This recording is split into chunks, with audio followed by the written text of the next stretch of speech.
समुद्रकिनारी पर्यटकांनी गजबजले। नाताळ आणि नववर्षाच्या सेलिब्रेशनसाठी पर्यटक कोकणात।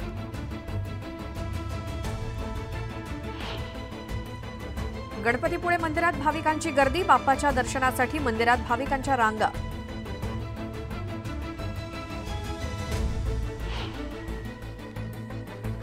नाताळच्या पार्श्वभूमीवर सिंधुदुर्गात भव्य रॅलीला नागरिकांचा मोठा प्रतिसाद।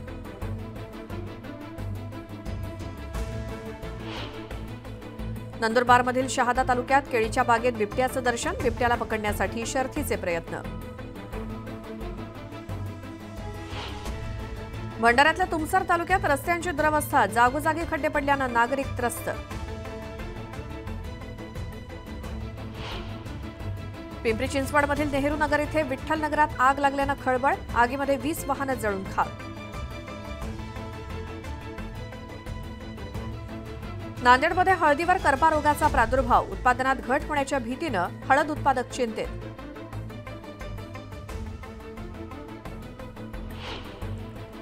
नांदेडमध्ये लोहा तालुक्यात अतिक्रमणाविरोधात धडक कारवाई। मुख्य रस्त्यावरील अतिक्रमण पोलिसांनी हटवलं। बार्शी तालुक्यातील बाभळगाव इथे कुणबी दाखले शोधण्याची मोहीम सुरू। 150 वर्षांपूर्वीची कुणबी दाखल्याची नोंद आढळली।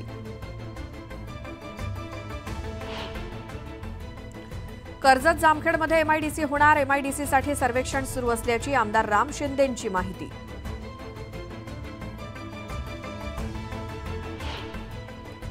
सोन्याच्या दरात तेजी कायम आणि आठवड्याभरात प्रतितोळा 950 रुपयांची वाढ।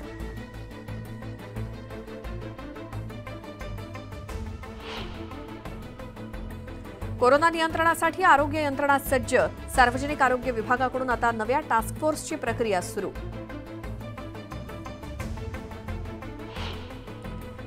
JN1 व्हायरसच्या पार्श्वभूमीवर प्रशासन अलर्ट मोडवर। भुसावळमध्ये जिल्हा प्रशासनातर्फे आरोग्य विभागाला सतर्क राहण्याच्या सूचना।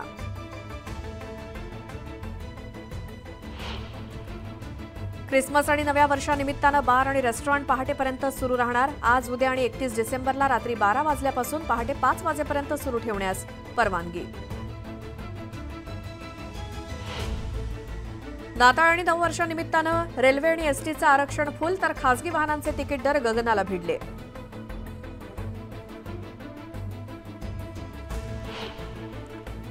अखिल भारतीय मराठी साहित्य संमेलनाच्या आयोजनासाठी 2 कोटी रुपयांचं अर्थसहाय्य मंजूर।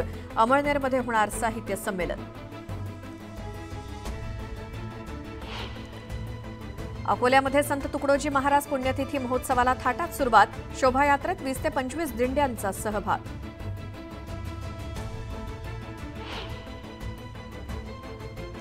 सोलापुरात पंतप्रधान नरेंद्र मोदी यांची लवकरच जाहीर सभा। मोदींच्या हस्ते रेनगर घरकुलात 15,000 जणांना होणार घरांचं वाटप।